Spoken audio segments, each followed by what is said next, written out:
Assalamualaikum warahmatullahi wabarakatuh.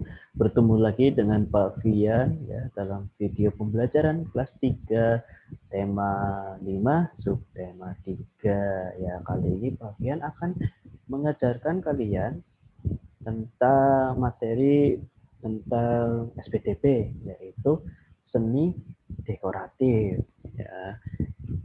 Yuk kita langsung ke video pembelajarannya ya. Perhatikan baik-baik. Iya, kita akan belajar muatan pelajaran SPDP di tema 5 subtema 3. Nah, sebelum kita mempelajari seni dekoratif, kita ingat kembali yuk pengertian dari seni dekoratif. Seni dekoratif atau yang disebut juga seni ornamen adalah seni yang digunakan untuk memperindah dari sebuah bangunan, tembok, atau objek-objek tertentu ya. Jadi kan kalau kita lihat kalau tembok itu bentuknya putih saja atau biru saja, itu kan rasanya biasa saja. Tapi kalau kita buat seperti ukiran-ukiran atau seperti garis-garis tertentu atau mungkin seperti motif batik, itu tentu akan memperindah tembok tersebut asalkan jangan berbentuk oret-oretan kalian ya. Oke. Nah, motif dekoratif itu atau sebuah pola yang ada di dekoratif itu berfungsi untuk memperindah suatu objek seperti tadi pada pengertian dekoratif. Ya, kemudian unsur karya dekoratif itu nanti yang akan kita bahas itu ada 3. Yang pertama garis, yang kedua adalah bidang, yang ketiga adalah warna. Ya, kita belajar yuk tentang garis dulu. Pak, garis itu pengertiannya apa sih? Garis itu adalah penggabungan dari beberapa titik. Nah, jadi beberapa titik misalkan nih, contohnya pada ini ya, ini titik yang satu dan titik yang kedua, kita tarik sebuah garis. Nah, ini yang namanya garis. Ya, itu pengertian dari garis. Nah, contoh garis yang pada karya dekoratif itu banyak sekali. Ada 9 nih. Yang pertama garis mendatar. Mendatar itu seperti ini ya. Garis lurus tapi mendatar. Kemudian garis tegak itu dari bawah ke atas. Kalau garis miring, ya dari sini miring seperti ini. Ya, kemudian garis lengkung ya. Terus kemudian adalah garis persilangan. Ini 2 garis ya bertemu dan ini persilangan. Kemudian garis sejajar. Ini 2 garis ya, tapi ini garisnya itu tidak akan bertemu. Karena apa? Karena sejajar. Mau ditarik sampai berapa kilometer pun dia tidak akan bertemu seperti ini. Nah, terus kemudian garis zigzag. Nah, ini zigzag zigzag kanan kiri kanan kiri atas bawah. Nah, garis spiral. Nah, ini seperti obat nyamuk ya, berputar. Spiral itu memutar, berputar. Yang terakhir itu adalah garis bergelombang. Nah, garis gelombang ini seperti zigzag namun tidak menyudut seperti ini, tidak lancip seperti ini, tapi seperti ini. Bergelombang seperti gelombang ombak ya. Nah, itu yang pertama unsur pada karya dekoratif yaitu adalah garis. Yang selanjutnya, unsur selanjutnya adalah bidang.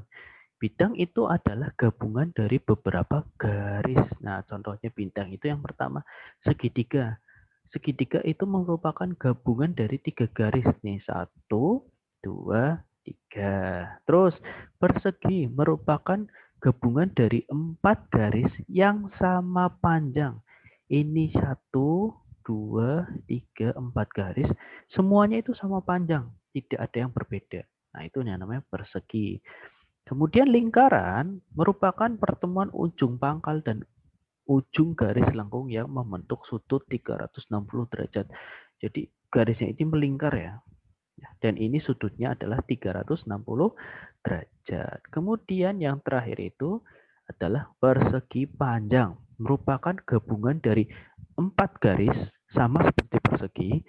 Namun ada perbedaan panjangnya. Yang pertama ini garis panjang ya, karena ini bentuknya panjang. Yang kedua ini adalah garis pendek.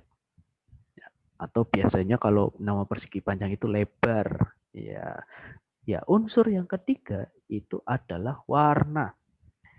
Warna itu ternyata ada warna dasar atau warna itu yang memang itu warna itu. Ya, dari dasarnya itu seperti itu. Nah, warna dasar itu ada 3, yaitu biru, merah, dan kuning. Biru itu ya memang warna biru itu bukan penggabungan dari warna yang lain. Nah, ternyata untuk menciptakan warna yang lain itu dengan menggunakan teknik penggabungan warna, terutama warna dasar. Contohnya nih, kita ingin membuat warna oranye atau jingga, itu gabungan antara merah dengan warna kuning. Warna merah warna dasar, kuning juga warna dasar. Dan menjadi warna baru yaitu warna orange atau jingga. Ya, selanjutnya kita akan mencari warna hijau nih, Pak. Bagaimana cara membuat warna hijau? Itu gabungan dari warna dasar kuning beserta biru. Dan kemudian akan muncul yang namanya warna hijau. Lalu bagaimana Pak kita akan membuat warna ungu? Ya gampang saja, gunakan warna dasar biru digabungkan dengan warna dasar merah. Akan berubah menjadi ungu. Nah itu contoh teknik penggabungan warna beserta warna dasar. Nah, selanjutnya yuk kita amati gambar-gambar pola dekoratif khas Sulawesi. Yang pertama itu motif Pangkadang Pao, yang kedua motif Nek Limbongan, yang ketiga itu motif Pak Tedong, yang keempat adalah motif Pak Sulan Sang Buah. Nah, kalian lihat dari 4 motif ini, ternyata pasti mengandung unsur-unsur 3 tadi ya. Yang pertama itu garis, nah ini ada garisnya nih. Ini garis, ini juga garis, ini melengkung, garis melengkung. Ini juga garis bergelombang, ya ini garis melengkung, ini garis zigzag. Nah, gini juga sama garis bersilang, ini ya ini garis ya, garis lurus, garis miring bertemu dan garis silang. Nah, terus bidangnya, nah ini bidangnya juga ada nih sama kotak, ya, terus lingkaran, ya, terus ini kotak lagi, ini persegi panjang nih. Ini ada ini mungkin gabungan dari segitiga nih, segitiganya. Oh ini segi empat ya. Ya, dan ini lingkaran juga ya. Ini juga sama nih. Nah, ini segi empat ya. Ini segitiga, ini apa persegi. Oke, ternyata memang yang namanya motif-motif ini ya, motif-motif khas Sulawesi itu memang semuanya mengandung 3 unsur dekoratif ya. Dari garis, bidang, serta warna. Pastinya warna ini pasti tidak mungkin hanya hitam putih. Karena kalau hanya hitam putih, pasti keindahannya itu kurang. Coba kalau kita beri warna, pasti keindahannya itu akan semakin meningkat. Nah, kita lihat motif-motif indah yang ada di rumah adat suku Toraja. Kita lihat, nah, ini rumah adat suku Toraja. Ternyata memang ada beberapa dekoratifnya. Nah, yang pertama kita lihat ini, ada garis melengkungnya nih, garis melengkung.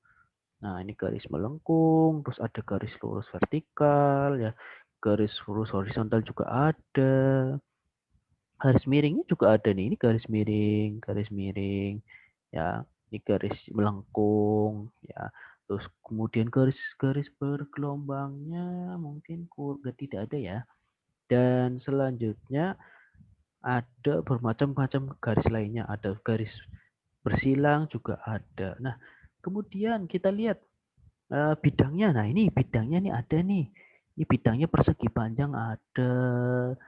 Terus, nah persegi juga ada ya dan sebagainya. Terus kemudian yang terakhir yaitu unsur warna. Oh jelas. Kalau yang namanya bangunan atau rumah adat pasti harus diberi warna.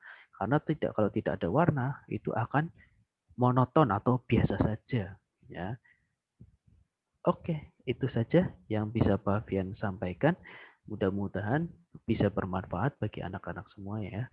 Tetap jaga kesehatan, jangan lupa pakai masker dan rajin mencuci tangan supaya kita terhindar dari virus corona.